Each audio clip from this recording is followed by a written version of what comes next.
Hallelujah. Dalangin po namin, O Diyos, na lahat ng aming gawin, Lord, maging pagpupuri sa iyong harapan, O Diyos. Magsilbi itong mabangong samyo, Panginoong Diyos, na, Lord, mahihipo namin, Panginoong Diyos, ang iyong puso sa mga ginagawa namin, Panginoong Diyos. Lord, you are our dwelling place. You are our portion forevermore, Panginoong Diyos. Hallelujah. Salamat po that we have a great and mighty King, Lord. That you are a God, Lord, that never sleeps, Lord. Hallelujah. Salamat po, Panginoong Diyos. Salamat po, Lord, na ngayong umaga, Lord, mananambahan muli kami, Panginoong Diyos. There's freedom to worship, Lord. Marami pong bansa, Panginoong Diyos, hindi po sila nagkaroon ng pagkakataon, Lord, upang malaya silang makapanambahan, Panginoong Diyos. We greatly rejoice, Lord, for we have this privilege, Panginoong Diyos. Hallelujah. Lord, sa umaga pong ito, muli po, Panginoong Diyos, dalangin namin, Lord, ang pagsama mo sa aming lahat, Panginoong Diyos. Sa aming pong panambahan, sa aming pag-aawitan, Panginoong Diyos. Doon pa lamang, Panginoong Diyos, Lord, masumpungan ka namin, Panginoong Diyos. Hallelujah. O Banal na Santong Espiritu, Ikaw ang pumagitna sa lahat ng gagawin namin sa umagang ito. Ikaw po nawa, Panginoong Diyos, ang humipo sa bawat puso, Lord, na naririto ngayon sa aming iglesia, Panginoong Diyos. Lord, pagpalain mo ang aming mga ministries na siya kuugit sa panambahan ngayong umagang ito. Ang aming pong mga musician, Panginoong Diyos. Ang aming pong creative team. Ang aming pong mga ushers, Panginoong Diyos. Ang aming pong worship leader, Lord, na siyang mangunguna po sa aming pag-aawitan, Panginoong Diyos. Lord, i-bless mo ang bawat kanta, Lord, na inihanda po ngayong umaga, Panginoong Diyos. Ang mga awiting nyo nawa, Lord, magamit, Lord, upang lalo ka namin, Lord, ma-experience, Lord, sa panambahan, O God. Dalangin din po namin higit sa lahat ang Pastor Fernan, Lord, na siyang gagamitin mo, Lord, upang maghayag ng iyong salita sa umagang ito.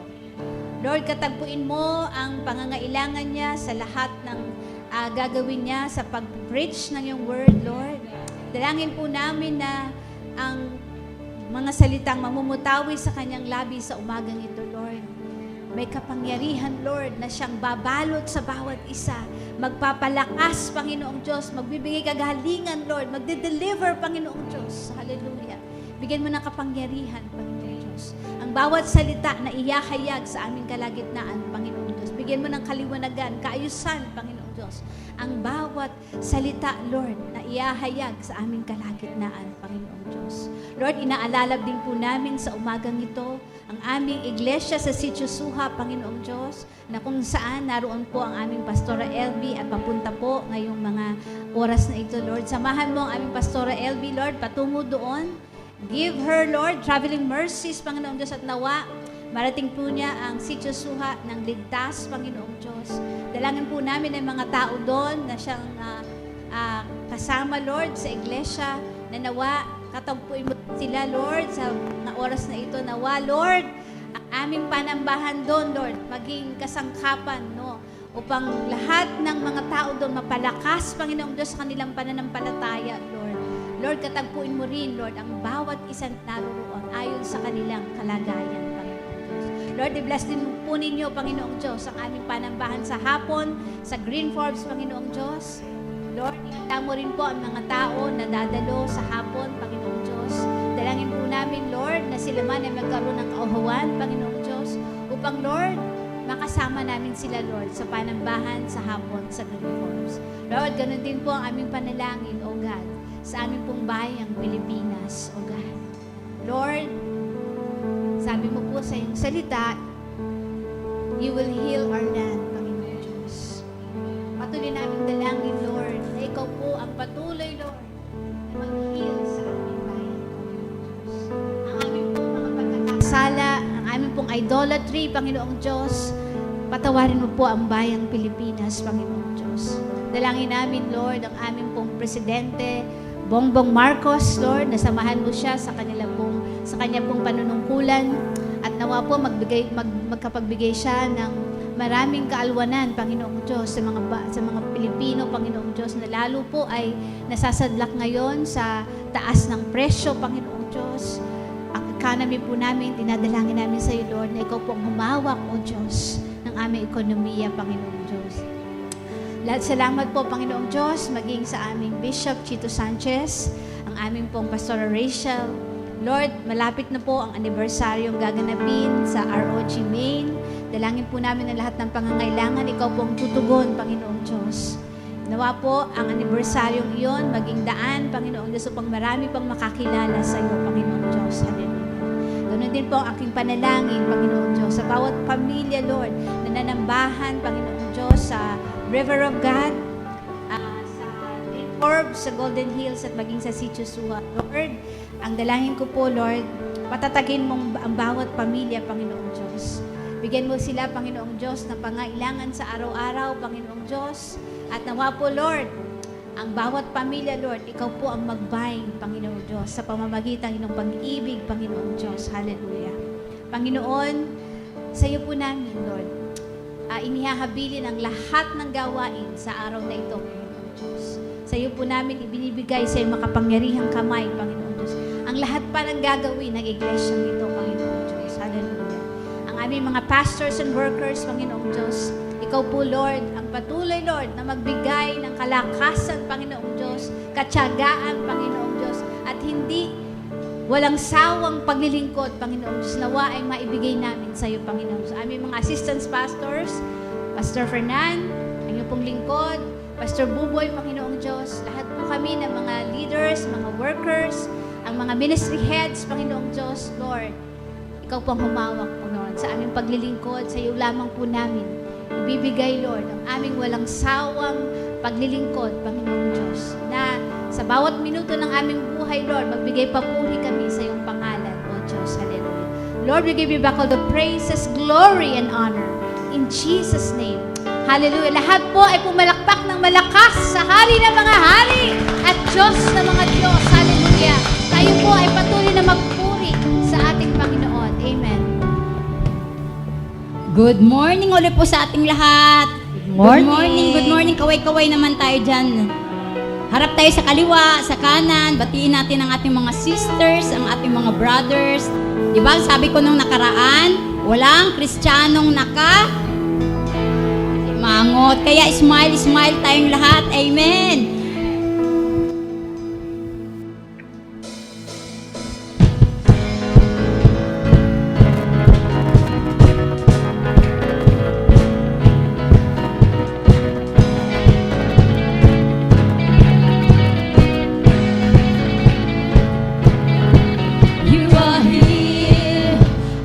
Lift you up, you are riding on our praise. Being enthroned over everything, you are seated in our praise. This is prophetic, I can feel it in the air. We lift our praise and we change the atmosphere. With hearts open now, everybody's singing out. Oh, turn it up. Praise, make it louder like any other. Lift him up and shout his name over all. As we praise, now I can feel the chains, now in presence, now in bass. Hear the sound of the broken chains, prison doors are giving way. This is prophetic, I can feel it in the air.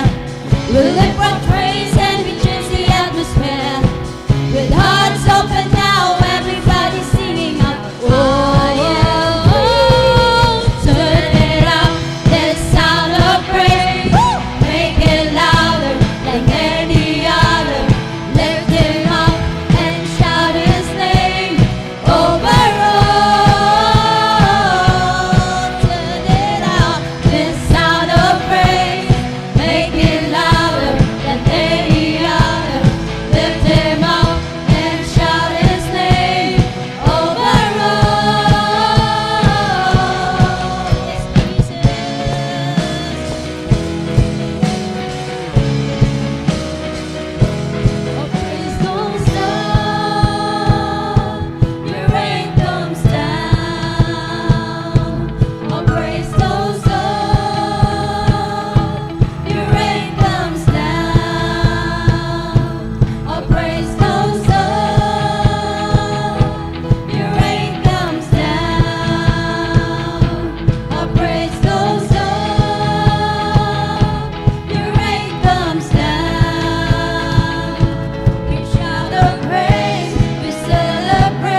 until I lay my head.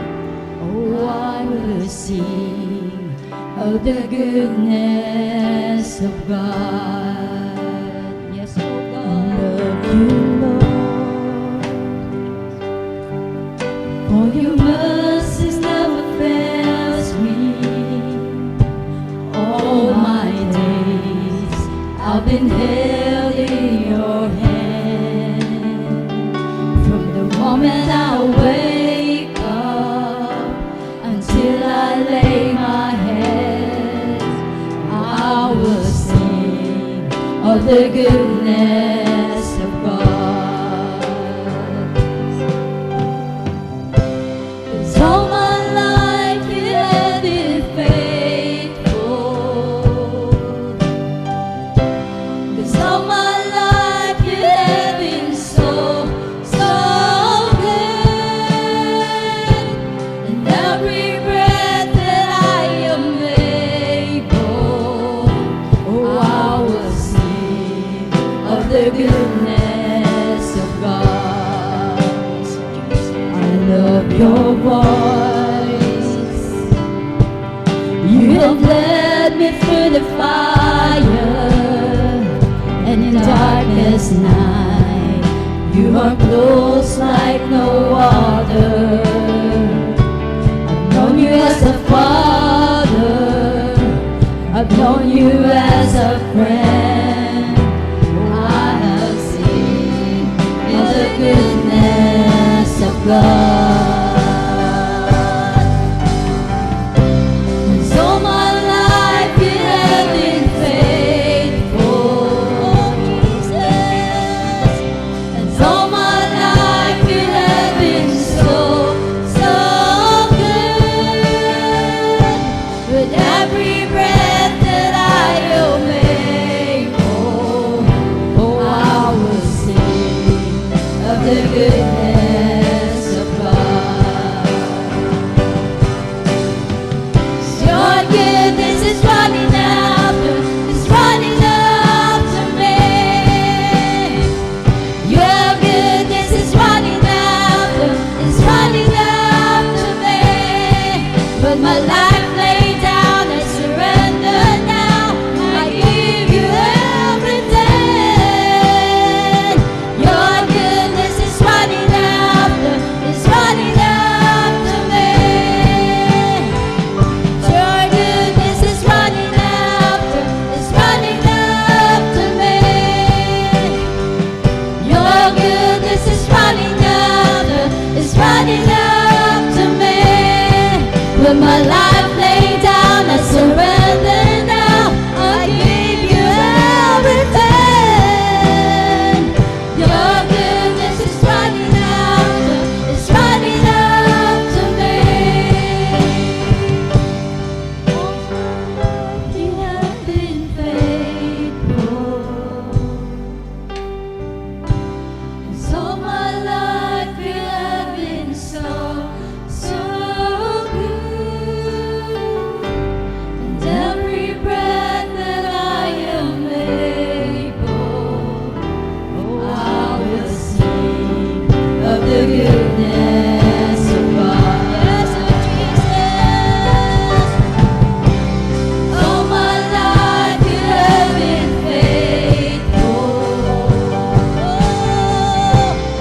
all my life you have been so, so good. And every breath that I am able, I will sing of the goodness of God. Yes, oh Jesus. 'Cause all my life you have been faithful. All my life, 'cause all my life you have been so, so good. And every breath that I am able, I will sing of the goodness of God. I will sing of the goodness of God. Yes, I'm gonna sing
malakas na malakas na malakas na palakpak. Amen. Hallelujah. Praises and glory and honor to the living God.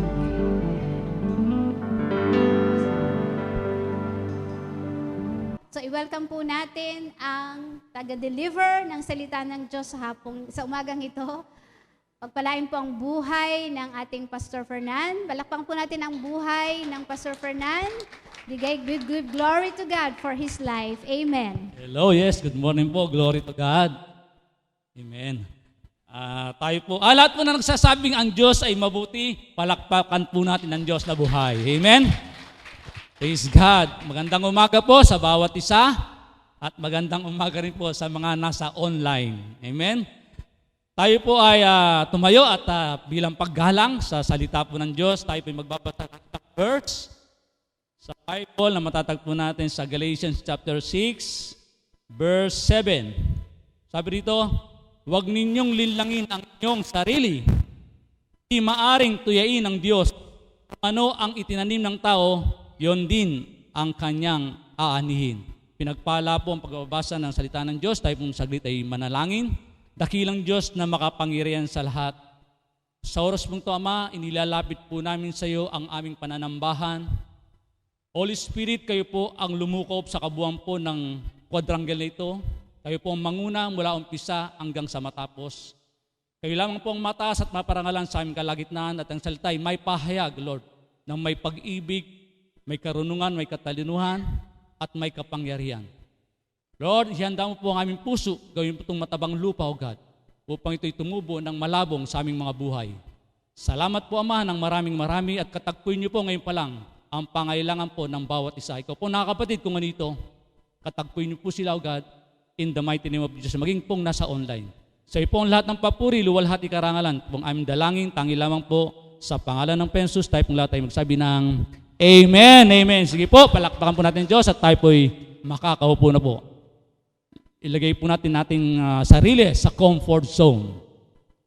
Ang ating pong topic ay pinamagatan po nating huwag kalabanin ang Diyos. Medyo mabigat Huwag kalabanin ang Diyos. Sa paanong paraan natin kinakalaban ang Diyos, no?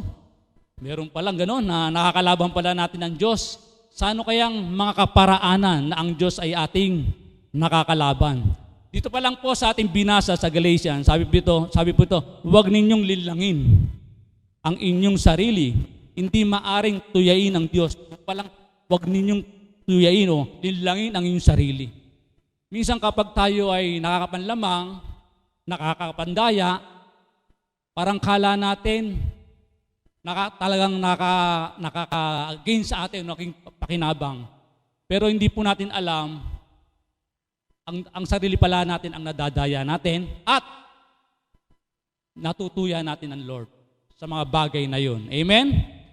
Meron pa po tayong babasahin sa Psalms 51 verse 4. Sabi rito, sa iyo lang ako nagkasalang tunay at ang ginawa ko'y di mo kinalugdan. Kaya may katuwirang ka na ako'y hatulan. Marapat na ako'y iyong parusaan. No? Ito si King David. Si King David, nagsisisi na yan kapag gumagawa ng kasalanan. Pero gusto pa rin niyang i-accept na siya'y parusahan ni Lord. Amen?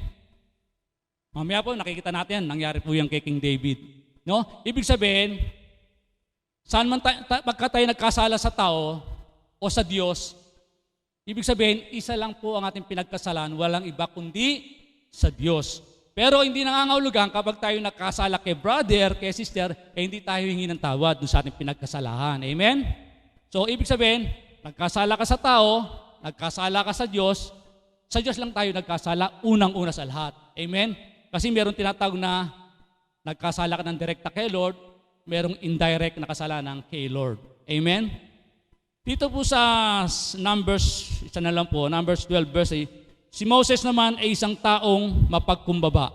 Higit kanino mang nabuhay sa ibabaw ng lupa.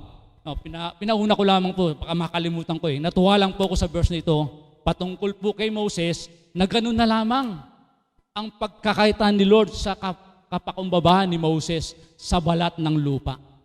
Yung panahon yun, Baka ngayon, sa panahon, marami na nakita si Lord na. Amen? So, ang una po, kung paano po natin nakakalaban si Lord ay una, pagmamalaki o pagmamataas. Amen? Hello? Tayo po bang lahat ay may fried chicken o fried tuyo? Pagka-practical na usapan, literal, mas gusto natin ng fried chicken siguro. Pero pag sa totoong buhay, ano kaya gusto natin? Fried tuyo. Di ba? So, dito po sa Isaiah 14 verse 12, sabi rito sa Isaiah 14 verse 2, patungkol po ito kay Satanas. No, sabi rito, nahulog ka sa langit, ikaw na tinatawag na tala sa umaga. Ibinagsak ka sa lupa, ikaw na nagpasuko ng mga bansa.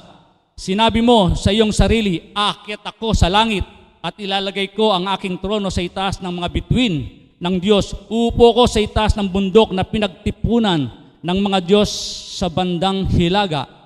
Aakyat ako sa itaas ng mga ulap at magiging gaya ng kataas-taasang Diyos. Verse 15, pero ang nangyari sa iyo, dinala ka sa lugar ng mga patay sa pinakailalim na hukay. Amen? No, si Satanas, nanilikha lang ng Diyos, binigyan ng kapangyarihan ng Lord, pero nagmalaki na, nagmataas agad. Nandun siya sa kalangitan, ang ganda ng kanyang posisyon. No? Pero lumagay sa kanyang kaisipan yung pagmamalaki, pagmamataas sa harap ng Diyos. Ano po ang ginawa sa kanya? Siya po'y binagsak sa lupa. At siya po ay may sintensya na. No? May sintensya na siya. Kahit magsisi pa siya, wala na siyang kawala. Doon na siya sa kailaliman ng hukay. Bagamat, sa panahon ngayon siya'y namamayagpag pa, no? Sabi dun sa Ephesians 6:12, we wrestle not against flesh and blood, but against the principalities in the air, in the high places, no? Namamayagpag pa siya sa panahon ngayon, pero meron na po siyang destinasyon. Amen? Ganun po. Nagmataas siya, nagmalaki. Kaya siya ay ibinagsak. Amen? Dito po sa Facebook po, may nakita akong may mga nagmalaki rin. Kilala na pa si John Lennon. Paborito po ko yan, Beatles. Eko, totoo ito ha. Sabi ni John Lennon, mas sikat pa raw sila kay Jesus Christ. Anong nangyari kay John Lennon? Binarel, di ba? Pero yung tatlo niyang kasama hanggang ngayon buhay pa. Amen? Yung Titanic, yung barko. Di ba? Sabi na kahit ang Diyos, hindi kayang wasakin to. Pero sa iceberg lang, winasak. No? Nagmalaki, nagmataas. Amen? Sino pa? O si Michael Jackson, paborito ko rin to. Si MJ. Sabi niya, gusto niya maging edad 150 years old. Marami siyang pera. Kala niya, magagawa niya yung saraming pera, makukuha niyang maging 150 years old ang buhay niya sa mundong ito. Ilang taon siya na buhay? 50 years old. Meron pang isa, meron mamaya ako nasasabihin, yung babae naman. Amen? Ganun po, maging sa Daniel po, chapter 4, no? May mababasa po tayo dyan kay Haring Nebuchadnezzar, no? Siya po ay may mababasa tayo dyan na sabi niya, yung kanyang palasyo, nakita niya, napakalawak. Sabi niya, dahil sa aking kapangyarihan, dahil sa aking, ito'y para sa aking karangalan. So, ibig sabihin, lahat ng niya inangkin niyang para sa kanya lang. Pagkasabi niyang gano'n, sinabi sa kanya meron nagsabi sa kanya, na siya po ay magiging magiging bakang tao na mamamalagi sa gubat. No, kakain siya ng damo sa pitong taon. No, dahil sa kanyang pagmamalaki, pagmataas, ibinagsak siya ng Diyos sa gubat. At siya po ay kumain ng damo kasama ng mga hayop doon. Pero sabi sa hula, bandang uli siya po ay magsisisi at ibabalik sa kanya ang trono at kikilalanin niya na ang Diyos na makapangyarihan sa lahat. Amen? Ganun po si Haring Nebuchadnezzar. Inari niya yung kanyang mga nasakupan ay sa kanyang kapangyarihan. Sa ating mga buhay, ganun din po. Minsan, nakapagmataas tayo, nakapagmamalaki tayo. Di ba? Hello? Aminin po ba natin o hindi? No? Sabi ng Jeremiah chapter 9 verse 23, kung matalino ka, wag mong ipagmalaki ang iyong talino. Kung malakas ka, wag mong ipagmalaki ang iyong lakas. Kung mayaman ka, wag mong ipagmalaki ang iyong yaman. Kung may pagmamalaki ka, dapat naunawaan mo ko, naiintindihan mo ko, sabi ni Lord, at ako ang nagpapairal sa daigdig ng katarungan, katwiran, kagandang asal. Kapag ito'y napapairal, ako'y nalulugod, sabi ni Lord. Amen? Minsan, matalino tayo, lakas, mayaman, no? Minsan napapagmalaki natin to, na ipapagyabang natin. Pero sabi ni Lord, huwag, di ba? Sabi ng 1 Corinthians 1:31, kung merong ibig ipagmalaki ang sinuman, ang Diyos ang kanyang ipagmalaki. Amen? So sabi pa ng Deuteronomy chapter 8, verse 17 up to verse 18, huwag mong isa sa isip ni isa sa loob kung ano man ang iyong tinatangkilik sa kasalukuyan ay galing sa iyong sariling kapangyarihan. Pero sabi ng verse 18, remember the Lord that He gave you the ability to produce wealth. No? Ang Diyos ang nagbibigay sa atin ng kakayahan para tayo'y magkaroon ng anong meron tayong tinatangkilik. No, wag nating ariin sa sarili nating kakayaan at karunungan. Amen? So, ganun po, na iwasan po natin na tayo ay mapagmalaki. Amen? So, sabi pa ng James chapter 4 verse 6, ngunit ang Diyos ay nagbibigay ng higit pang pagpapala. Kaya sinasabi ng kasulatan, ang Diyos ay laban sa mga mapagmataas. No, kapag tayo mapagmataas, mapagmalaki, ano sabi? Kalaban natin o kinakalaban natin ang Diyos. So, iwasan po nating magmalaki. Amen? Dapat tularan po natin si Moses.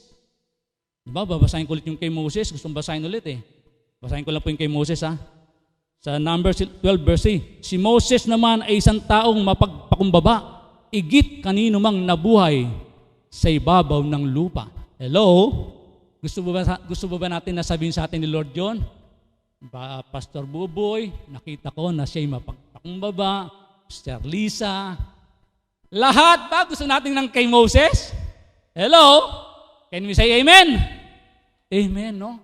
Dapat wala ng puwang ang ating pagmamalaki, pagmamataas. Amen? Sabi ng 1 Corinthians chapter 3 verse 19, ang karunungan ng mundong ito ay kamangmangan lamang sa harap ng Diyos. Amen? Maraming matalino sa mundong ito. Kaya yung kapanahonan natin, in Daniel 12:4 nangyayari, the knowledge shall increase. No? Sa talino ng tao. Pero sabi Lord, kamangmangan lamang to sa kanyang harapan kapag siya ang hindi mo ipinagmalaki sa iyong buhay. Amen? Diba si Steve Jobs, sabi niya, hindi para pwedeng bili ng kalusugan. Pero sikat na sikat yung Apple, di ba? Siya kinuha ni Lord. Pero nagpakumbaba siya kahit paano. Di ba? So, yung pong pagmamalaki, dapat wala na pong puwang sa ating mga Kristiyano. Dapat lahat tayo ay maging mapagkumbaba. Yes, so God, palagpan natin si Lord. Amen, Lord. Nawa po. So, doon naman po tayo sa pangalawa. Sa una po rin, sabi na Exodus 20 verse 7, our God is a jealous God. No? Ang Diyos po natin ay mapanibuguhin. Halalin pa nung kinakausap si Moses ni Lord, ang tagal bumaba. Yung mga Israelites gumawa ng guya, di ba? Na kinuha yung mga alas nila, inunaw at naging anyong guya. Sabi nila, ito ang Diyos na nagligtas sa amin sa Ehipto. Hello? Gumawa ng malaking himala ang Lord, pinabuka ang dagat, lumakat sa tuyo ang mga Israelites. Ipagpapalit sa sa gold na guya. Hindi ba yung pagmamalaki kay Lord? Di ba? Ganon din po yung sinabi ng Romans chapter 1 verse 23. No? Pinagpalit ang Diyos sa mga Diyos-Diyosan, no? Mga inulmaan, mga nililok. Tapos sa verse 25, ibis na ang Diyos na lumalang ang siyang sambahin, ang nilalang ang mga sinasamba. Amen?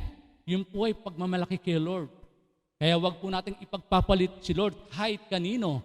Our God is a jealous God. Amen? Pangalawa, pagpapabaya o pandaraya sa gawain ng Diyos.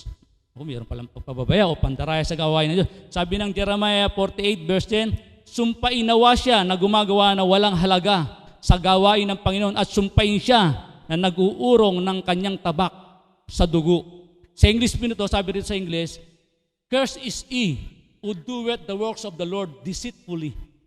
Sa Tagalog, sumpain siya na gumagawa ng pandaraya sa ubasan ng Panginoon. No? Ang istorya po nito sa Jeremiah, lulusupin po ng Israelite yung Moab, yung mga Moabites. Yung mga Moabites kasi matapang, mayayabang, maangas. Kala mo hindi sila kayang talunin. No? Kaya nagalit si Lord sa Moab. Ngayon, bakit sinabi ni Lord itong Jeremiah 48 verse 10?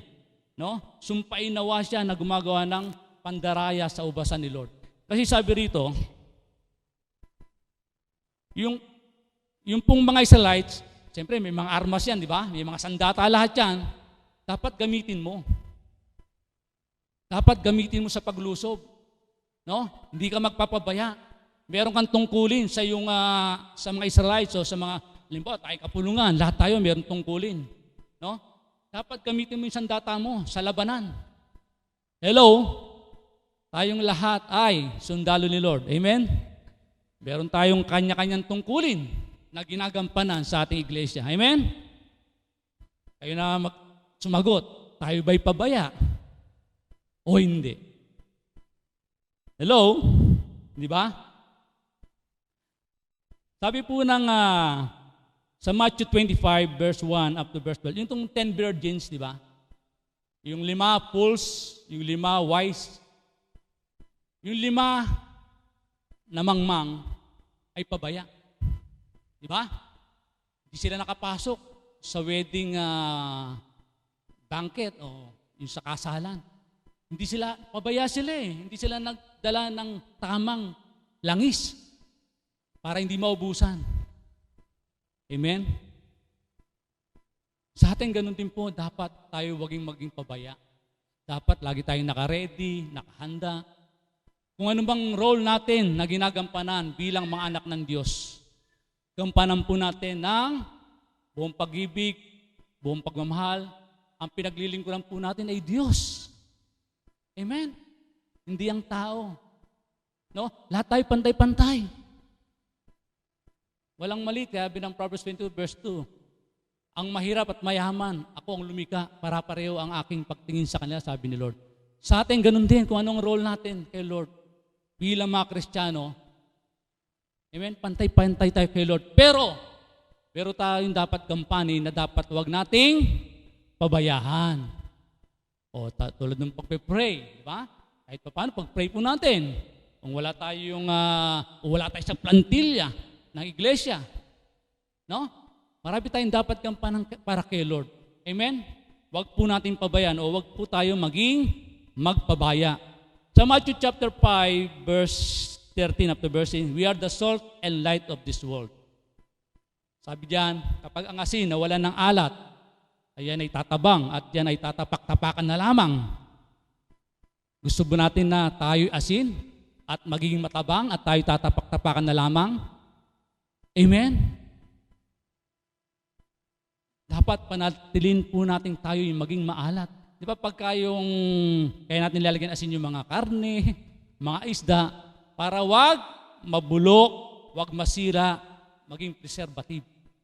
Dapat tayo ganun din po. Nagiging preservative tayo sa ating mga kapwa, sa pamilya natin, sa mga eskwela, kung saan man tayo naroon, no? Dapat preservative tayo. At tayo rin ay dapat nagiging ilaw. Huwag tayong Christmas light na patay sindi. Amen? No? Kailangan laging nag-iilaw, laging maliwanag. Amen? So, huwag tayo natin pabayaan yung ating mga ilaw bilang mga anak ng Diyos, bilang mga Kristiyano. Kaya Kristiyano kailangan merong Kristo sa ating puso, sa ating buhay. Di ba? Sino ba ang tunay na ilaw sa mundong ito? Diba si Jesus Christ? Siya ang tunay na ilaw. At tayo rin, sinabi niya, tayo, wala na siya sa mundo, wala na siya rito, umakyat na sa langit, no? Kasi ginawa niya yung tungkulin niya para sa Diyos at para sa ating lahat upang tayo magkaroon ng buhay na walang hanggan. So tayo na yung sinasabing light and salt. No? Naging asin tayo, naging preservative tayo. No? Amen? So, yun po. Sa 1 Corinthians chapter 6, gusto lang itong elaborate konti. Dito pa sa yung mga nagdedemandaan yung mga magkakapatid dito, nagdedemandaan, nagdadayaan, magkakapatid sa pananampalataya. Kaya sabi din sa 1 Corinthians chapter 6 verse 10, so hindi ko na po may mention kung ano yung mga ginagawa dyan, basahin niyo po, nagdadaya, sila nagdedemandaan pa. No? Ang sabi, walang puwang sa karya ng Diyos, yung gumagawa ng ganyan. Kung babasahin niyo po yun, no? Para, kasi hindi ko po yun, baka may tumagal-tagal po tayo. No? Mga sinasabing Christian, pero gumagawa ng mga hindi ka nais-nais at hindi ka lugod-lugod sa harap ni Lord. Kaya nagbigay ng babalas, ng warning, si Apostol Pablo. No? Hindi tatanggapin sa karya ng Diyos ang gumagawa ng ganyan na mga karumal-dumal sa harapan ng Lord. Amen? So, wag po tayong magpapabaya o wag po natin dayain ang ating mga sarili bilang Kristiyano kung ano ang tungkulin natin para kay Lord. Amen? Pangatlo, paglapastangan sa pangalan ng Diyos. Nalalapastangan pala ang pangalan ni Lord. Sabi ng Leviticus chapter 19 verse 12, huwag mong gagamitin sa walang kabuluhan ang pangalan ni Yahweh na iyong Diyos. Tiyak na paparusahan ko ang sino mang gumamit nito ng walang kabuluhan. Hello. Nagagamit pala natin ang pangalan ni Lord sa walang kabuluhan, no? Ang sabi kasi rito, dito po sa Gawa, chapter 19, verse 13 up to verse 16, meron po dyan na istorya tungkol po sa mga Hudyo. At saka isa dyan ang pangalang Iskiva. Ginamit po nila yung pangalang Jesus sa pagpapalayas ng masamang espiritu. No? Sabi niya, ginagamit niya sa pangalan ni Jesus na ginagamit ni Apostol Pablo, pinapalayas nila yung espiritu ng masamang espiritu sa taong sinasaniban ng masamang espiritu. Ang sabi nung masamang espiritu sa tao, si Jesus kilala ko. Si Pablo kilala ko. Sino ka? Hello? Amen? Ginamit yung pangalan ni Jesus Christ sa walang kabuluhan. Sabi nung, si Jesus kilala ko. Si Pablo kilala ko, si Apostol Pablo. Sino ka? Anong ginawa po ng masamang espiritu? Anong tao? Sinunggaban sila at nagkalulay-lulayan ka ng damit at tumakbo silang hubad. Hello? Kaya hindi po biro. Hello? Kilala kaya tayo ng masamang espiritu kapag nagpalayas tayo? Hello? Diba? Ano sabi ng Mark chapter 16 verse 17 up to verse 18? The signs shall follow to those who believe. No? We will lay hands on the sick and they will lay hands the sick. They will lay their hands on the sick and the sick shall be recovered. No? Magpapalaya sila ng mga samang espiritu at ang mga espiritu masama ilalayas. Yun po yung mga sign ng mga believers. Hello? Ano kaya? No? Diba ginamit sa masamang sa yung pangalan ni Lord, ginamit sa masama? No?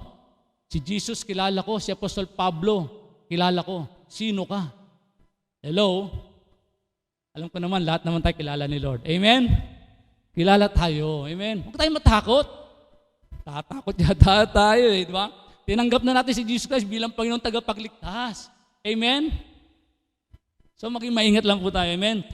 Dito naman po sa 2 Kings chapter 5 verse 20. Oh, 2 Kings. Ito po yung sidekick si Gehazi. Ito po yung sidekick ni propeta Eliseo. No? Si Naaman, si Naaman, yung king ng Syria na pinagaling sa ketong, lumubog sa Ilog Jordan ng 7 beses at pagahon niya ay naging balat. Sanggol yung kanyang kutis, siya ay may leprosy. So sa makatuwid, gumaling siya. Sabi kasi ni Propeta Eliseo, lumubog ka ng 7 beses sa Ilog Jordan at ikay gagaling. So bilang ganti, gusto niyang bayaran. Si Propeta Eliseo, babayaran niya. Pero sabi ni Propeta Eliseo, sa puntong ito, sabi niya, hindi ko kailangan tumanggap ng bayad. So umalis na. Umalis na si Naaman. Yung sidekick niya, si Gehazi. Naku, nang inayang. Sabi niya, nanunumpa ako sa buhay naming Panginoon. No, nanunumpa siya sa buhay naming Panginoon. Hindi maring hindi ako kumuha kay Naaman. No? So inhabol niya. Inhabol niya si Naaman at umingi, sabi niya, may dumating pong bisita ang aking Panginoon, ang aking amo. So umingi siya. Umingi si Gehazi kay Naaman ng pera, ng pilak. So dinagdagan pa nga ni Naaman at ito'y tinago niya. Nung makita sila ni Propeta Eliseo, saan ka galing? Wala, nagmaang-maangan na, nagutal-utal na. Hindi po ako maalis, parang ganyan. Amen? Kasama mo ang espiritu ko. Sa ngayon, kung anong sa'yo mapupunta, yung leprosy ni Naaman. So sa makatuwid, nagkaroon siya ng ketong sa yung oras na yun. Amen? Kasi ginamit niya ang pangalan ni Lord. Nanumpa pa siya sa buhay ng Panginoon. Amen? So maging maingat po tayo sa paggamit ng pangalan po ng ating Panginoon. Kaya, huwag nating lapastanganin ang pangalan ng Diyos. Yan po ay paglaban sa ating Diyos na buhay. Amen po ba? Maging si Hebreo chapter 6 verse 4 up to verse 6, dito po sa 4 to 6 po, kapag ka tayo ay tumalikod, halimbawa, ayaw mo na kay Lord, gusto mo na talagang mamuhay ng sarili. Sabi po dyan, ikinakahiya po natin si Lord at muling ipinapako sa krus. Kapag tayo po ay tumalikod. No? So pagtalikod pa rin, meron pang pagkano kay Lord, no? Pagtuya pa para daw nating ipinapako muli si Lord sa krus. Kapag tayo ay tumalikod sa Kanya. Siyempre, bakit ba? Halimbawa lang. Halimbawa, meron siyang Kristiyano, talang tumalikod. Kilala siya dun sa kanila. Iba yung dating born again niya na. Dati yan nagsisimba kay sa River of God, sa ganyan, di ba? Bakit kaya siya ganyan? No? Di ba napapakuli si Jesus kay sa krus? Amen? Pero sabi na wala nang ibang ahin pa. Isa lang, isang beses lang. Kaya sabi nga riyan, baka hindi na magsisi yun yung mga tumalikod. Kahit magsisi siya, hindi na siya pagsisiin. Kaya iwasan po natin tumalikod. Saan pa tayo pupunta? Tayo talikod. Amen? Kaya sabi nga lang, yung buhay na walang gahan. No? I-treasure na po natin sa ating buhay yan.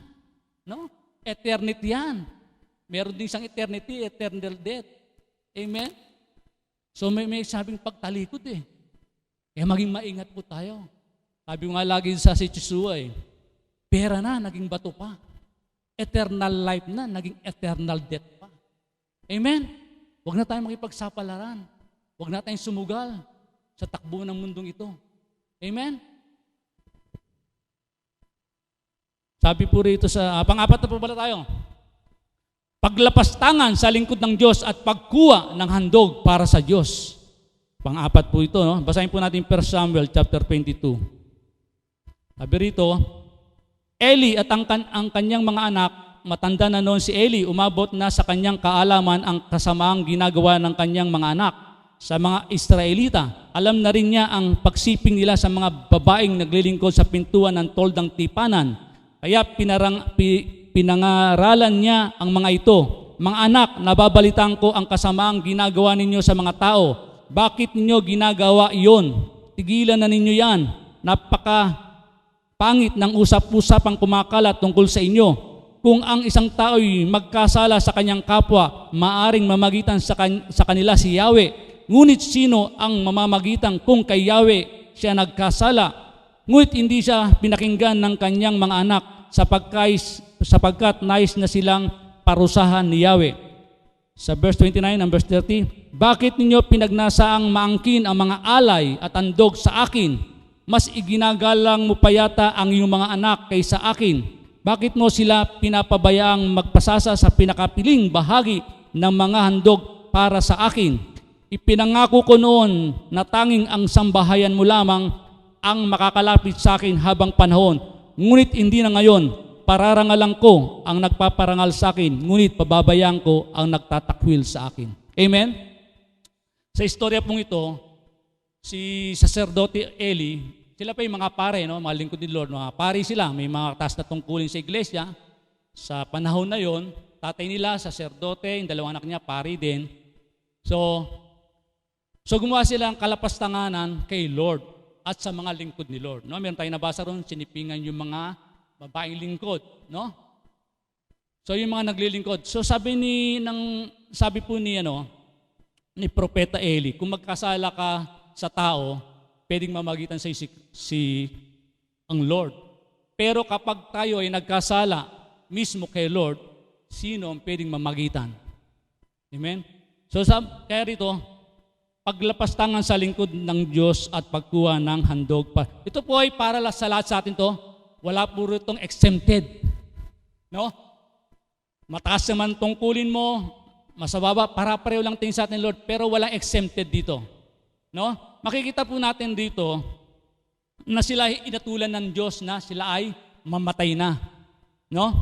So sabi na, hindi na sila nagsisi. Sabi niya, bakit pinagnanasaan mo ang para sa akin, no?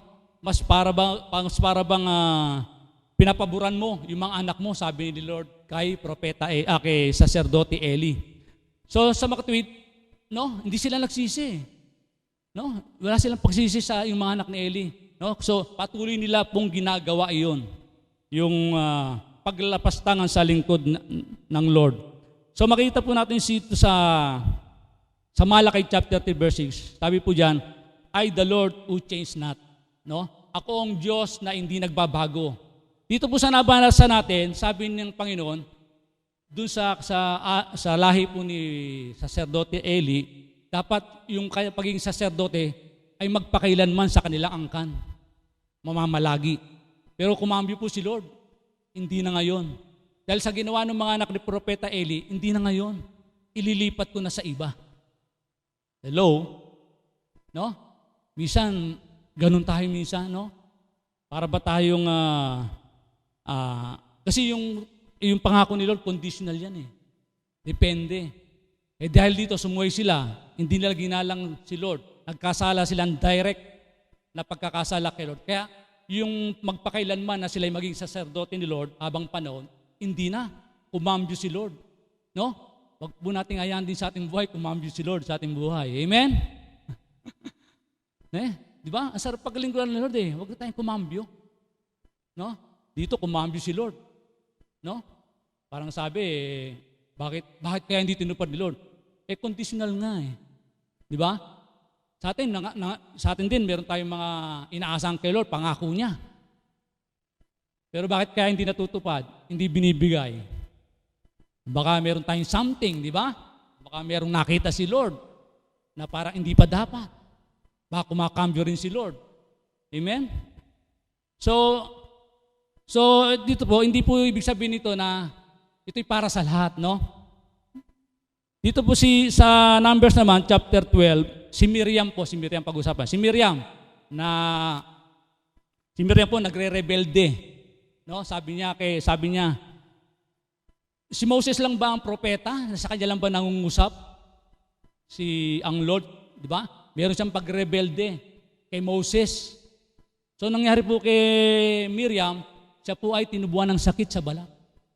Kasi sabi ng Psalms 105 verse 15, sabi roon, touch not my anointed, do my prophet no harm. No? Wag mong salingin ang aking hinirang at wag mong gawa ng anumang kasamaan. No? Si Moses kasi, wala namang ginagawang masama eh. Depende, katulad doon sila, yung anak ni Eli, di ba? Nilapastangan nila yung mga lingkod ni Lord, pati yung kay Lord, nilapastangan nila. So sabi ng Proverbs 27 verse 5, open rebuke is better than secret love. No? Pinangaralan naman sila ng tatay nila, kaya lang matigas ang ulo eh.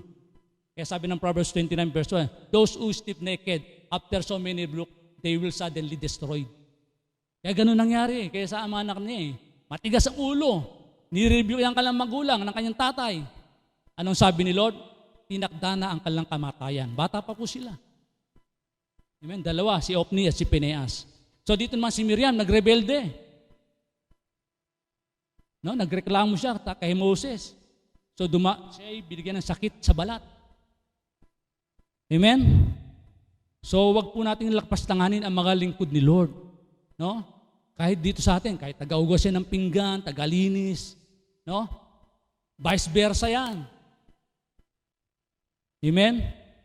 Dito naman po sa Numbers chapter 16, dito rin may kumalaban na naman kay Lord, saka kay Moses. Diba? Sa katawan po ni Korah, ni Dathan at Abiram, no? Mababasa po yun sa Numbers chapter 16. Diyan sa buo na yan, no? Ano pong nangyari sa kanila?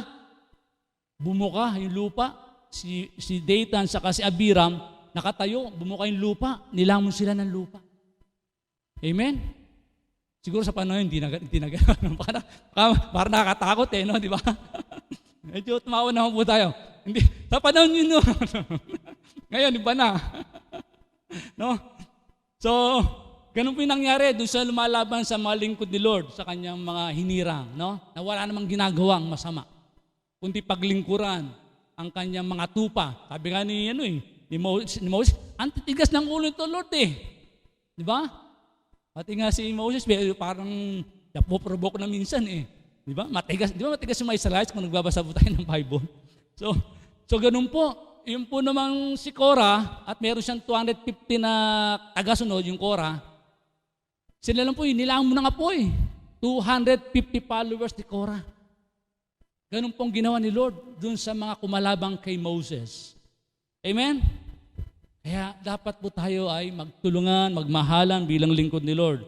Amen? Ang dami pala nito Dito naman po sa Numbers 12, Numbers ba ito? Dito po sa 2 Samuel chapter 12, verse 10 up to verse 12. Kukwento ko na lamang po, no? Si King David po ay nagkasala sa pagkuha ng asawa ni Uriah, si Bathsheba. Natatandaan niyo po ba 'yon? Kung tayo palabasan ng Bible, di ba? Si Bathsheba, ang asawa niya si Uriah, na kawal po ni King David. So sa madaling sabi po, kinuwang bilang asawa ni King David yung asawa ni Uriah. Sinipingan niya, nabuntis, no, nagkaanak sila, at si Uriah, na asawa ni Bathsheba, ay pinapatay. No? Inalong sa labanan, sa unahan, no, pinapatay ni King David. Amen? Si King David po, so pumunta po si Propeta Nathan, I think, sabi niya, nagbigay ng talinghagang kwento.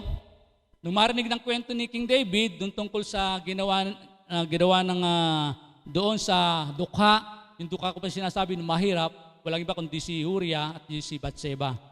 So, ang hatol niya dun sa mayaman, na lumapastangan kay Uriah, dun sa kay Bathsheba, ang hatol mismo si David mismo ang matol. Dapat siyang mamatay. Sabi ni Propeta Nathan, "You are the man." Ikaw ang taong yun. Humingi agad ng tawad si King David, at siya naman ay agad na pinatawad. No? So ano nangyari? Nagkasakit ang kanyang anak kay Bathsheba sa pagkakasala, at siya ay nagayuno sa pag-aakala niyang bubuhay ni Lord o magagaling. Nagayuno siya, hindi siya kumakain, no? Namatay yung kanyang anak. No? At isa pa, doon po sa 2 Samuel din po na chapter 12, no? Hindi lang po yun naging consequence ni David, no? Hari ito Pinag-usapan natin hari. At si Uriah ay simpleng kawal. Ano ibig ko pong sabihin? Pinagtanggol ni Lord yung mababa, yung mahirap. Hindi basta ganun lang. Sabi po ni Lord, sa simula ngayon, sabi niya, magkakaroon ng labanan at patayan sa iyong sambayanan. Hindi na mawawala. At isa pa, sabi niya, yung mga asawa mo, pasisipigin ko sa iyong hindi iba sa iyo. At mayroong mag-iimaksik, isang miyembro ng pamilya mo laban sa iyo. Yun po yung naging consequence ng ginawa po ni David kay Uriah. Si Uriah, napakatapat na kawal. Nung umuwi nga, hindi nga umuwi sa bahay nila eh. Hindi na umuwi at nakipaglaban ulit. Hanggang doon na siya napatay. Pinagtanggol ni Lord yung dukha. Amen? So walang pwedeng makalagpas sa ating lahat minsan, di ba? Lahat tayo, no exempted, no exemption. Amen? Ano ba? Doon lang po sa, last na lang po ito. Sa Gawa naman po, sa Gawa chapter 5. Kilala naman sa chapter 5 ng Gawa. Si Ananias, Sapphira na mag-asawa. No, kasi chapter 4 po, chapter 4 nung Gawa, Acts, bandang uling chapter, chapter 37 to 39, may pinag-usapan puro na kasunduan. Tayo, may kasunduan ha. Lahat po ng pera natin, lahat ng ari-ari natin, hindi na natin pag-aari. Pag-aari na natin lahat. No? So kung anong meron kang lupa, meron kang anong property, pagbibili mo at ibibigay mo sa mga apostol na mga ngasiwa. Yun po yung kasunduan. So nagkasundo, meron mga pangako. So chapter 5 na po, verse 1 up to verse 10, si Ananias sa mag-asawa, pinagbili po nila yung sarili ng lupa, no? Pinagbili nila yung sarili ng lupa at pagkatapos ang ginawa nila, binawasan po nila yung pinagbilan. No? Binawasan nila yung pinagbilan. So ang nangyari, nung dumating po yung asawa si Ananias, tinanong siya kung bakit nagsinungaling siya sa Espiritu ng Diyos, kung bakit niya binawasan. No, nagsinungaling siya, hindi siya umamin eh. So namatay siya yung oras na yon. At dumating yung kanyang asawang babae, kinagandang hapon, tinanong din siya, nagkaila rin siya, at siya rin ay namatay din po. Amen? So may mga pangako po. Ganyan po ay ang nangyari doon po sa lingkod ni Lord. So sa pang-lima na po tayo, ay saan po tayo?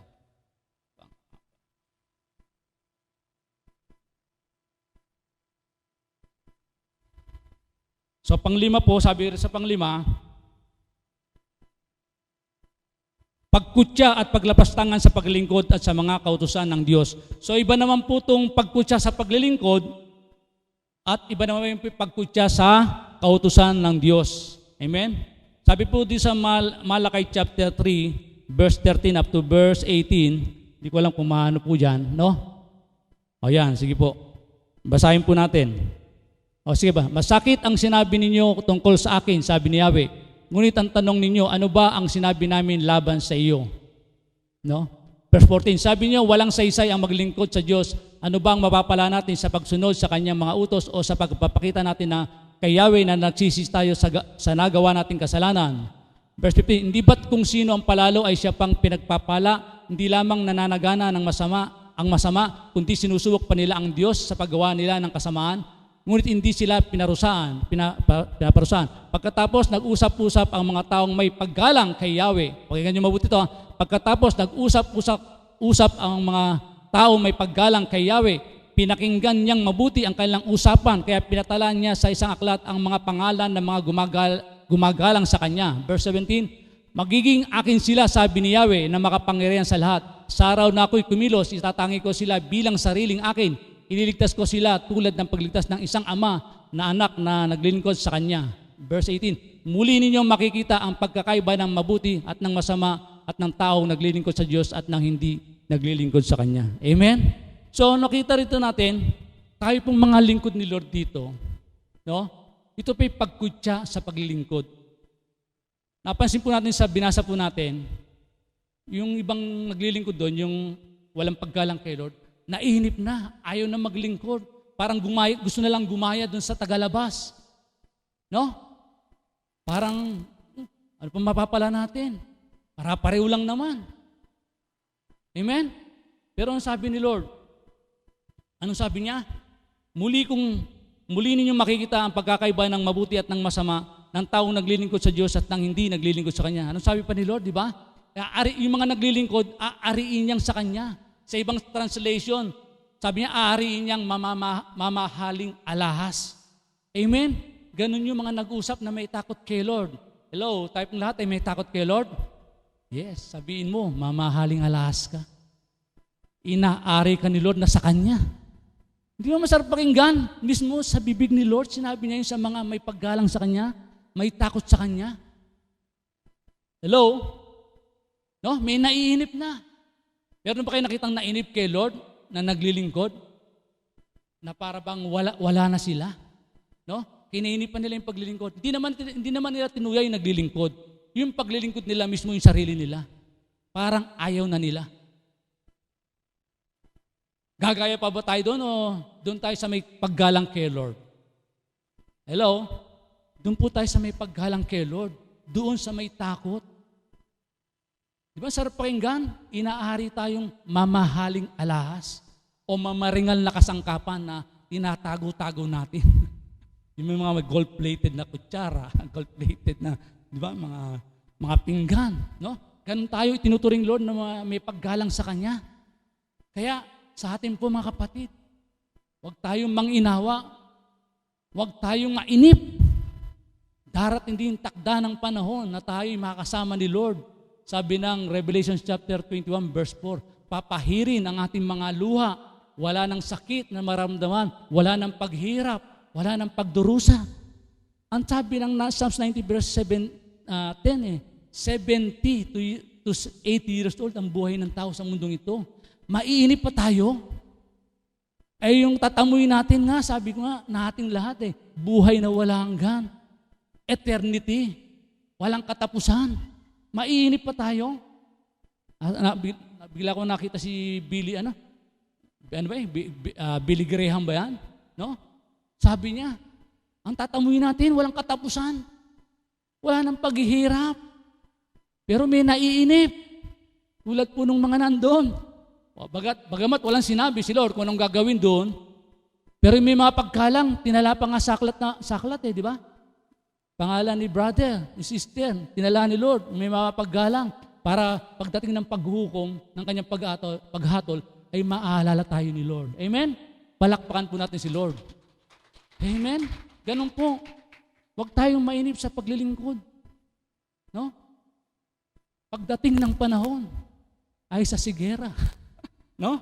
Pagdating ng panahon, kakamtan din natin. Hindi ko nakakantain, Sister Ana.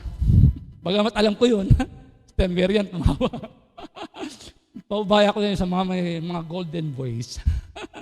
So, no, doon po natin nakakalaban sila sa pagkutya at paglapastangan sa paglingkod at sa mga kautusan ni Lord. No? Yung pong sa mga kautusan ni Lord, no? Meron dun sa babae, sabi niya, sa Facebook din to, kasama yun sa kanyang binanggit ko. Sabi niya, hindi niya kinikilala itong Bible. Nilalait niya yung Bible. Nilalapastangan niya. Hindi niya kinikilala yung Biblia. Ano pong nangyari dun sa babaeng yon?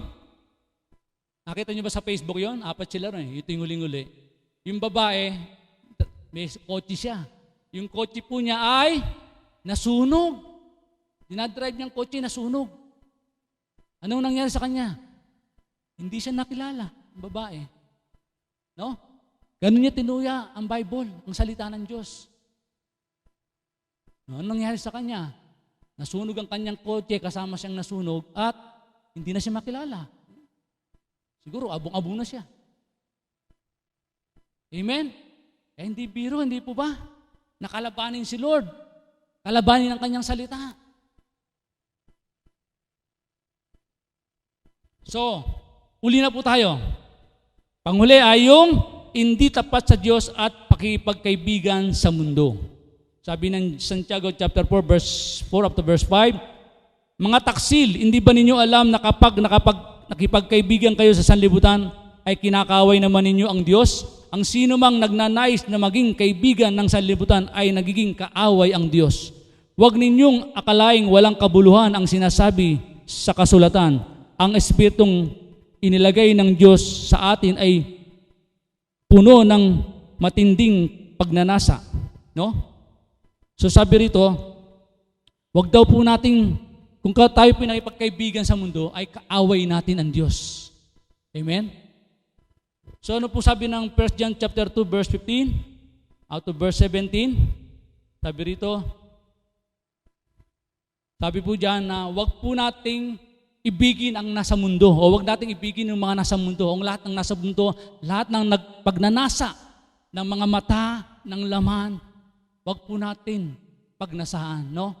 Wag na tayong makipagkaibigan. Lumayo tayo sa mga bagay na yun, sabi ni Lord. Kapag ka nakipagkaibigan tayo roon, sabi niya, kinakaaway po natin si Lord. So wag po tayo makipagkaibigan sa mundo at mga bagay na nasa mundo. Amen? Tayo na po, ang bahala niyan. Sabi nga ng isang kaibigan natin, isang manamra, always between you and Lord. No? Nasa atin na yan kung paano natin tayo gagalaw sa mundong to bilang mga anak ng Diyos, bilang lingkod ni Lord. Amen? So yun po yung panghuli. No? Wag tayong makipagkaibigan sa mundong ito at lahat ng mga nasa mundong ito. Amen? Conclusion na po tayo. Logic.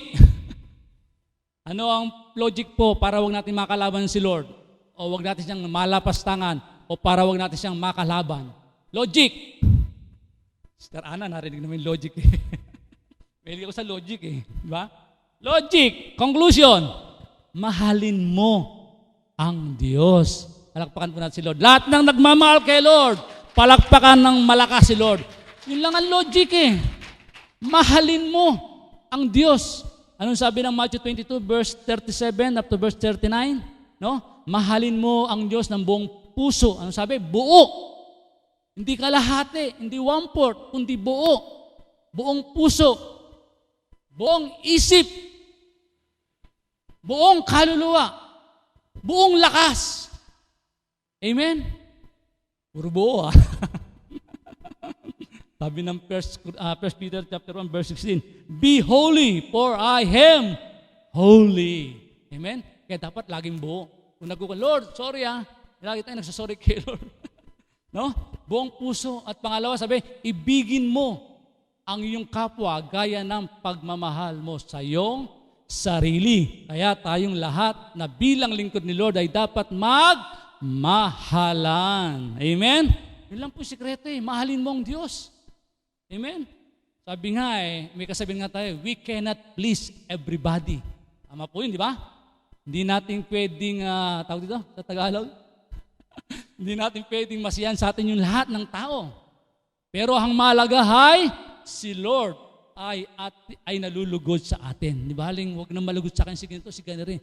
Basta alam ko, si Lord ang nalulugod sa akin. Amen? Isang ginawa mo na ang lahat. Ginawa ko na ang lahat. Para kay kapatid, kay ganito, kay ganire. Di ba? Okay lang. Parang minamasama ka pa. Meron ba nakaka-relate dito noon? Parang meron akong nakaka-relate dito noon. Di ba? Ginawa mo ng lahat. Hindi ka gumagante. Sabi ng Romans 12:19, vengeance is mine. No? Huwag kang magiganti. Sabi ng verse 21, don't pay evil with evil, but pay evil with good. Pero lahat ba tayo ganon? Hello? O doon tayo sa Proverbs chapter 3, verse 30. Ano sabi ron? Huwag kang makipag-away ng walang dahilan. Ibig sabihin, pagka may dahilan, pwede makipag-away. Huwag ka lang gagamit ng mga bad words. Makatwiranan ka. Pwede naman yun, di ba? Sabi naman kung walang dahilan siguro, baka napupuno ka na, gusto mong tumayo, gusto mo ipagtanggol ang sarili mo, pwede naman, di ba? Pwede. Basta ka lang gagamit ka, sabi nga ng Ephesians chapter 4, verse 26, I think, o 27, di ba? Sabi ron, huwag lubugan ng araw, no? Na may galit ka, no? O sabi naman, I think, hindi ko na masabi yung verse, no? Sabi, pwede kang magalit, pero huwag kang magkasala. No? Kaya ba natin yun? Pwedeng magalit na huwag magkasala? Si Jesus Christ nagalit din, di ba? Pinagtatawag nga yung mga nasa templo niya, di ba? Yung mga namamalit ng pera. No? Sa atin ganun din. No? So, ganun po yung dapat natin gawin sa ating mga buhay. So, sabi pa ng ano pa po yung conclusion natin? Sabi pa ng Matthew chapter 6 verse 33. Ano sabi diyan? Abisado po natin yan. Sabay-sabay. Seek ye first the kingdom of God and His righteousness, and all of these things shall be added unto us. Amen? Simple lang, di ba? Unahin mo lang siya. Daragdag na. No? Huwag nating abulin yung pagpapala. Abulin natin yung nagpapala. Amen? Ano pa sabi ng 1 Thessalonians chapter 5, verse 19, verse 20? Huwag mong bigyan ng pighati ang banal na espiritu. Dapat pala una yun ha. Huwag mong bigyan ng kalungkutan ang banal na espiritu. Sa verse 20, sabi diyan, do not despise prophecy. No? Huwag mong kutsain ang propesiya. No? Yung propesya, minsan may exist pa yung mga prophet ngayon, sabi ng Ephesians 4:11, di ba? Binigyan sila ng mga apostol, pastors, teachers, evangelists, yung uli ay propeta. No? Meron pang propeta sa kapanahunan po natin. Minsan may nagpo-prophesy, kung di nyo maintindihan, leave it to God. No? Pero wag po nating i-despise. Amen? Sabi pa ng Psalms 37 verse 4, ang sabi diyan, delight yourself in the Lord, and He will give you the desire of your heart. Amen? Hanapin natin sa Diyos ang kaligayahan. No? At ibibigay ng Diyos ang mga ninanasa ng ating puso. Hello? Lahat po ba tayo ay nasisiyang kay Lord? Amen? Palakpakan mo na si Lord. Dapat tayo, no? Hindi na tayo makamundo. Sabi Lord, wala na sila sa mundo, pero ingatan mo sila. Sabi ng John 17 verse 17, sanctify them by your truth because your word is truth. No? No? Ibukod mo sila sa iyong katotohanan pagkat ang salita mo ay katotohanan. Diba? Pagka nakita-kita kami ng mga tatay, di ba? Ano, timplada ni Pastor, Brother Rene, di ba? Kapi-kapi lang, ayos na, Brother Edward, di ba? Konting salo-salo. Kasi, ang kaligayahan natin kay Lord na eh. Dati sa bote. Di ba? Diba? Ngayon, simpleng kape lang, bisa kahit wala pa. Ganun lang pakikita ng mga brethren, di ba? Dapat tayo mga magkakapatid rito, ibigay po natin yung loob natin sa bawat isa. No, sabi ko nga sa inyo, yung mga barkada ko noon eh, wala akong tulak kabigin eh. Kasi ang ganda ng samahan namin, sabi ko, Lord, dapat mas igit tayong mas maganda ang samahan natin bilang magkapatid kay Lord. Amen? Ang ganda po ng samahan namin, bagamat may nag-aaway, pero maganda yung samahan namin. Sabi ko, wala akong tulak kabigin. Dapat sa atin, higit sa lahat, tayo nakikitahan ng ganung mga samahan, higit pa doon. Di ba? Anong sabi ng Psalms 33 verse 1? No? How good it is to see brethren dwells together in unity. Amen? Kagalakan po natin ang bawat isa na makita. Gusto ko makita si Brother Edward sa linggo. Gusto makita si Brother Idol, di ba? Si Tukayo, di ba? No? Pag may panahon tayo, bigyan natin loob. Minsan nga, 2 beses nga lang sa isang buwan eh. Yung mga nanay nga lang, kahapon, di ba? No? Meron tinatawag na Holy Envy. Alam niyo po yan? Yung Holy Envy, banal na pagkainggit. Di ba? Ang dami ng mga nanay kahapon, nakakatuwa. Naka-red, di ba? Talo yung mga tatay Kasi mga tatrabaho naman kasi yung mga tatay. No? Accept naman tayo doon. So, to God all be the glory. Hallelujah. Sige, tayo pong lahat ay tumayo at manalangin. Oh, hallelujah. Panginoon Diyos, maraming po salamat, O God. Lord, patawarin niyo po kami, O God. Kung nalapastangan namin, Lord, ang iyong pangalan, o nagkasala kami sa iyo ng direkta, o nagkasala kami sa aming kapwa, minsan di namin alintana, O God. Patawad mo ang aming kahilingan, O Diyos. Lord, tulungan mo kami, Panginoon, na mahalin ka namin. Tulungan mo kami, Lord, na ikaw ang aming kaligayahan sa mundong ito, hindi ang ano paman, O God. Lord, sabi mo sa Psalms 21 verse 1 and 2, where is our help come from? From the Lord, the maker of heaven and earth, O God. Saan namin hahanapin ang aming pangailangan, O God? Sabi mo lang sa inyo sa Matthew 6:30, Lord, hanapin namin ang iyong ang iyong makariyan at mga katwiran, at ang pawang lahat ng mga bagay ay idaragdag mo sa aming mga buhay. Lord, maraming salamat, O Diyos, nawa ang mga salita mo, Lord, ay tumimos sa aming puso at tulungan mo kami, Holy Spirit, na ito'y aming magampanan, ito'y aming malagpasan, na wag naming makalaban ang Diyos. In the mighty name of Jesus Christ. Sabi nga ng Zechariah chapter 4 verse 6, is not our might nor our power, but by your Holy Spirit. Holy Spirit, be with us always in the mighty name of Jesus Christ. Salamat Ama ng marami Lord. Pagpalain mo muli ang lahat po ng naririto at maging nakikinig sa online, O God, in the mighty name of Jesus Christ. Sa iyo ang luwalhati, papuri at lahat mo ng parangal at pagsamba, tangi lamang po, O Diyos, sa pangalan ng Panginoon Jesus, tayo pong lahat ay magsabi ng Amen, Amen. Glory to God.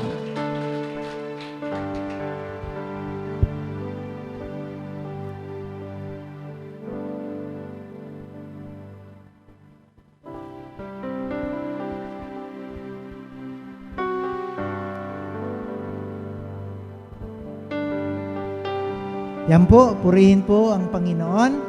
Tunay na napagpala po na naman tayo, no, ng salita ng Diyos.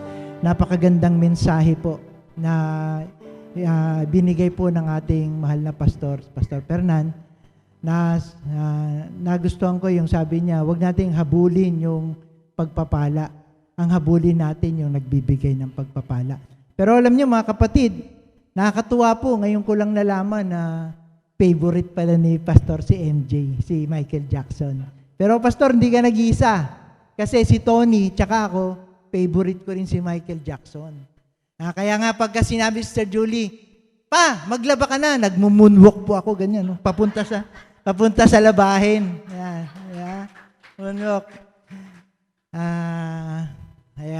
Ngayon po, pinatatawa ko lang kayo kasi maganda yung habang nagbibigay tayo, naka-smile tayo, no?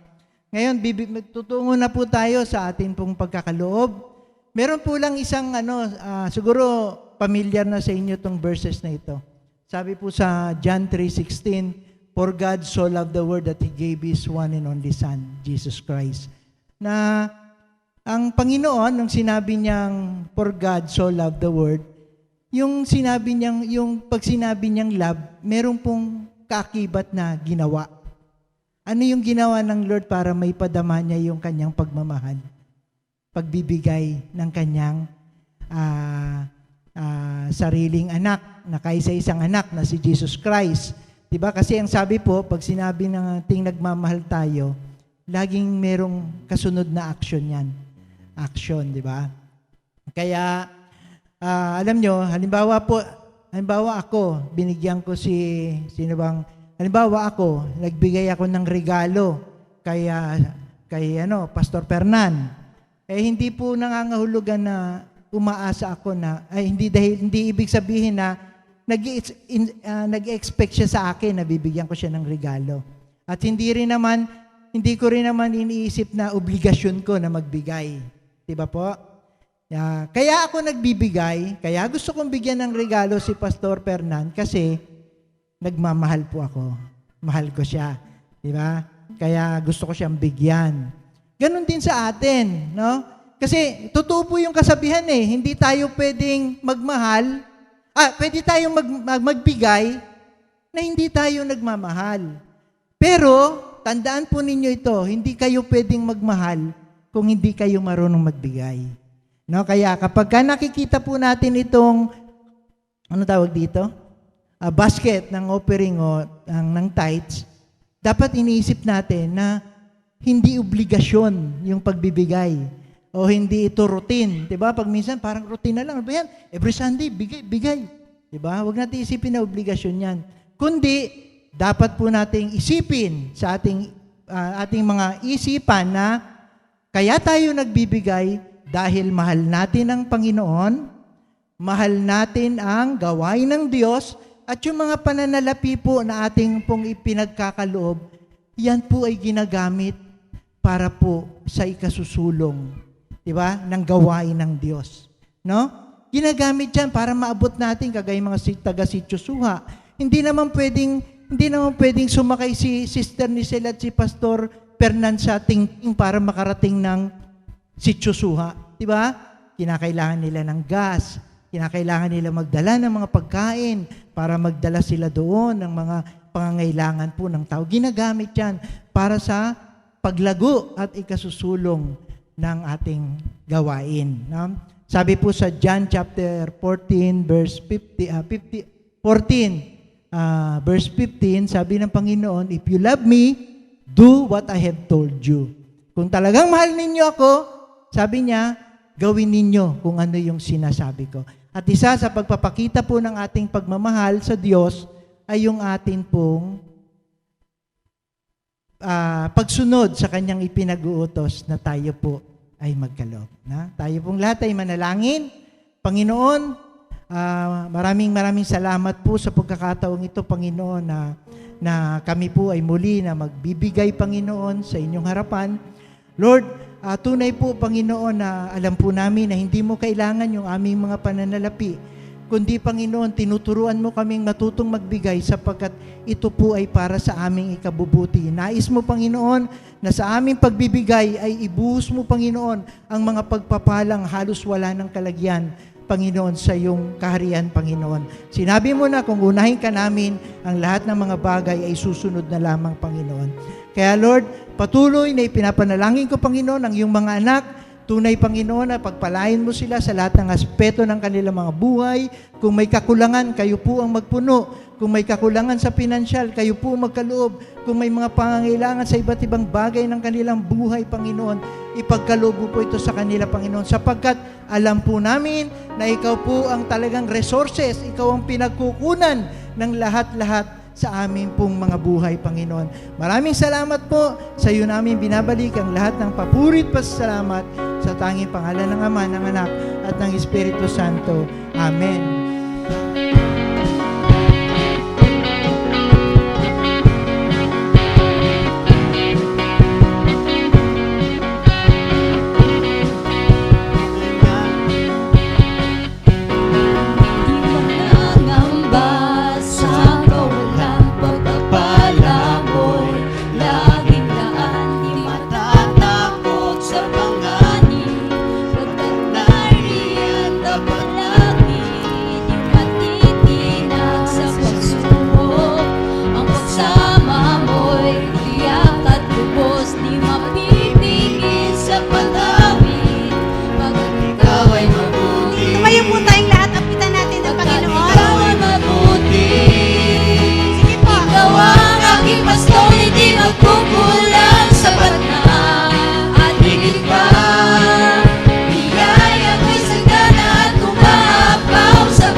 Let's pray. Panginoon, salamat po sa mensaheng binaba mo sa aming kalagitnaan, Panginoon. Salamat po na kinaugnay mo po ang bawat isa sa umagang ito. Tinuruan mo kami, dalangin po namin, Panginoon. Makasunod kami na hindi ka namin maging kalaban, pagkas, Panginoon, maging kakampi ka namin, Panginoon. Sabi mo, Panginoon, if God is with us, who can be against us? Salamat po, Panginoong Diyos, na Ikaw ay ang everlasting na kakampi namin, Panginoong Diyos. Hallelujah. Salamat po sa buhay ng aming Pastor Fernan na ginamit mo, Panginoon Diyos, upang Lord, pagpalain kami, Panginoon, spiritually, makakain kami, Panginoon Diyos. Ang nauuhaw namin Espiritu, Panginoon Diyos, ay mapakain, Panginoon Diyos. Hallelujah. Pagpalain mo ang kanyang buhay at ang sampu ng kanyang pamilya, Panginoon Diyos. Ibalik mo sa kanya, Panginoon, ang siksik digdig, umaapaw, Panginoon Diyos. Ang ginamit niyang kalakasan, Panginoon, at talino, Panginoon Diyos, upang Lord, makapagbabasa amin ng hain mula sa iyong mga salita, Panginoon Diyos. Salamat po. Pagpalain mo rin, Panginoon Diyos, ang mga kapatid namin na sa online ngayon, Panginoon Diyos. Nawa po, abutin mo sila sa kanilang mga kalagayan, Panginoon Diyos, mga pangailangang pinansyal, emosyonal, spiritual, Panginoon Diyos. Lord, ang mga bawat nakikinig, Lord, sa online, Panginoon Diyos, abutin mo po sila, O Diyos. Lord, darating na pumuli ang isang linggo ng aming po haharapin, Panginoon Diyos. Lord, itiniwala namin sa iyo, Panginoon Diyos, ang darating na isang linggo, Panginoon Diyos, na ikaw ang magiging kasama namin, Panginoon, sa buong sanglinggo ito. Pagpalain mo, O Diyos, ang mga nagtatrabaho, ang mga nanay, Panginoong Diyos, na nasa tahanan, na siyang kaakibat ng mga tatay, Lord. Pagpalain mo ang bawat anak na sa simula bukas, Panginoong Diyos, ay babalik na po sa face-to-face classes, Panginoong Diyos. Dalangin ko po ang pagsama mo sa mga mag-aaral, Panginoong Diyos. Ikaw ang magiging kanlungan nila sa ulan na sa hapon lagi, Lord, umuulan. Nawa, ikaw ang maging proteksyon ng aming mga anak, Panginoong Diyos. Ikaw ang magbigay ng karunungan, Panginoong Diyos, sa aming mga anak na siyang babalik na sa kanilang mga klase, Panginoong Diyos. Ganon din po, ibigay mo po ang mga pangangailangang pinansyal na kailangan namin, pambili ng mga libro, pambili ng mga notebook, Panginoong Diyos. Lord, ikaw ang provide because you are our generous God, Panginoong Diyos. Hallelujah. Lord, ganon din po, dalangin namin, Panginoong Diyos, ang mga magtuturo sa eskwelahan, Panginoong Diyos. At tulad ko po, nalangin ko po na ikaw, Lord, ang maging tagapagturo nila. Gamitin mo lamang ang mga teacher, Panginoong Diyos, upang mag-spread ng pagmamahal, Lord, na mula sa iyo, Panginoong Diyos, sa mga aming mga anak, Panginoong Diyos. Hallelujah. Lord, tanggapin mo po ang aming pasasalamat sa lahat po ng ginagawa mo na po sa aming mga buhay, Panginoong Diyos. We are so grateful, Lord, for all the things that you're doing for us, Lord God. Every day of our lives, Lord, we will be forever grateful, Panginoong Diyos. Hallelujah. Itaas po natin ang ating mga kamay sa Diyos. Pagkaluban nawa tayo ng Panginoon nating Diyos Ama, ng di matitinag na pananampalataya. Yakapin tayo, mahalin at patawarin ng ating Panginoong Hesus sa ating mga pagkukulang at pagkakasala sa Kanya. Samahan nawa tayo ng Banal na Santong Espiritu sa araw-araw na lakarin ng ating buhay at bigyan tayo ng kapayapaan sa lahat ng magulong pangyayari sa mundo, maging kasapatan natin na tayo'y tinutugaygay ng ating Banal na Santong Espiritu. May the Lord bless you and keep you. May the Lord make His face shine upon you and be gracious to you. May the Lord turn His face towards you and give you peace that passes all understanding. May He keep us from falling. In the name of the Father, and of the Son, and of the Holy Spirit. Go in peace and spread His word. Hallelujah. We pray this in the mighty name of Jesus, our Lord and Savior. Everybody says, Amen and Amen. Hallelujah. Through you, I can do anything. I can do all things. 'Cause it's you who gives me strength. Nothing is impossible. Through you, blind eyes are open. Strongholds are broken. I am living by faith. Nothing is impossible.